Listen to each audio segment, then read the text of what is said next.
नमस्कार, one India Hindi में आपका स्वागत है। आखिरकार कर्नाटक के मुख्यमंत्री बीएस येदियुरप्पा ने सोमवार को अपने पद से इस्तीफा दे दिया। राज्यपाल थावरचंद गहलोत ने मुख्यमंत्री बीएस येदियुरप्पा का इस्तीफा मंजूर भी कर लिया है। हालांकि उन्हें अगले सीएम के शपथ लेने तक कार्यवाहक सीएम बने रहने को कहा गया है। आज ही कर्नाटक की बीजेपी सरकार के 2 साल पूरे हुए हैं। दावा किया जा रहा है कि येदियुरप्पा के करीबी नेताओं में से ही किसी को ही कर्नाटक की कमान दी जा सकती है। कर्नाटक में नेतृत्व परिवर्तन को लेकर लंबे समय से अटकलें लगाई जा रही थी। इस्तीफे के पीछे की वजह अभी तक सामने नहीं आई है, लेकिन ऐसा कहा जा रहा है कि येदियुरप्पा की उम्र भी इस्तीफे की एक बड़ी वजह है। येदियुरप्पा 78 वर्ष के हैं। ऐसे में पार्टी किसी दूसरे व्यक्ति को कर्नाटक की कमान सौंपना चाहती है। हालांकि सियासी गलियारों में कई और बातें चल रही है, जिस वजह से उन्हें कुर्सी से हटना पड़ा है। तो चलिए आपको बताते हैं वो वजह। पहली बड़ी वजह यह है कि शुरू से ही पार्टी में उनका विरोध था। पार्टी के सीनियर नेता उनका शुरू से ही विरोध कर रहे थे। उनका कहना था कि येदियुरप्पा उनकी अनदेखी करते हैं और नए लोगों को ज्यादा तरजीह देते हैं। दूसरी वजह यह है कि 1 साल से पार्टी हाईकमान का उन पर दबाव था।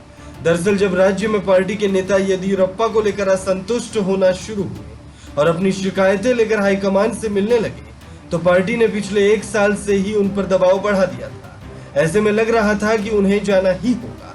राज्यसभा चुनाव में भी येदियुरप्पा पार्टी हाईकमान के पसंदीदा नेता नहीं थे। ये देखने को साफ मिला, क्योंकि जब राज्यसभा चुनाव के लिए नामांकन होना था तो येदियुरप्पा ने केंद्र को अपनी ओर से कई नाम भेजे थे, लेकिन पार्टी हाईकमान ने उनकी संस्तुतियों को दरकिनार कर दिया।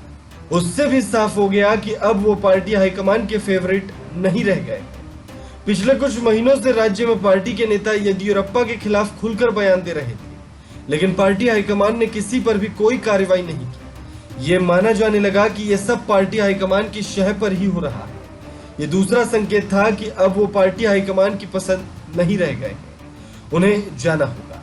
उनके पद से जाने की एक वजह यह भी हो सकती है कि आरोप लग रहे थे कि उनका बेटा BY विजेंद्र प्रॉक्सी मुख्यमंत्री के तौर पर काम कर रहा है।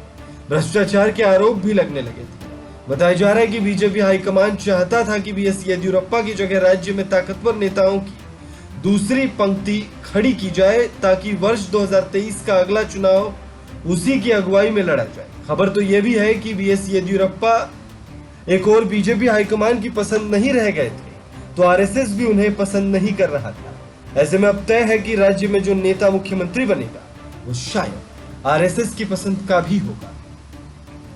इस खबर में फिलहाल इतना है। तमाम अपडेट्स के लिए बने रहिए वन इंडिया हिंदी के साथ।